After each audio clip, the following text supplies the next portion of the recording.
গণভোটে হায়ের ক্যাম্পেইন করার জন্য আমাদের আহ্বায়ক সহ একাধিক প্রার্থীকে শোকজ করা হয়েছে। যে সকল প্রার্থী আছে তাদের নির্বাচন অফিস ভাঙচুর করেছে এবং আমাদের প্রার্থীর সমর্থকদের উপরে বিভিন্ন জায়গায় হামলা করেছে। আমরা বারবার মিডিয়াতে বলেছি যে নির্বাচন কমিশন শুরু থেকেই একটা পক্ষের দিকে হেলে আছে। আপনারা দেখবেন যে যে নির্বাচনী আচরণ বিধিমালা তারা প্রকাশ করেছে সেটা মনে হয় যেন একটা পক্ষের জন্য, আমাদের 11 দলীয় জোটের যে সকল রাজনৈতিক দল আছে তাদের জন্য।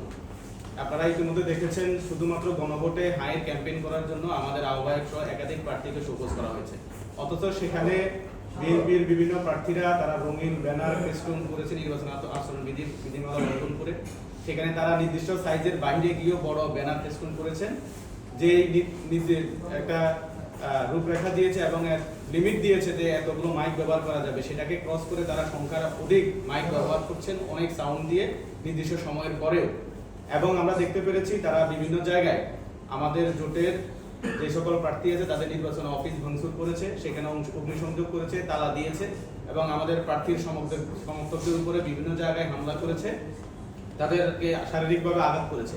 অনলাইনে মিথ্যা প্রচারণা তো আছেই এবং সেটাও নির্বাচন আচরণ বিধিমালা সুস্পষ্ট লঙ্ঘন। এগুলো আমরা অফিসিয়ালি আমাদের যে নির্বাচন পরিচালনা কমিটি আছে তারা অফিসিয়ালি নির্বাচন কমিশনকে জানিয়েছে এবং লিখিত আকারে দিয়েছে।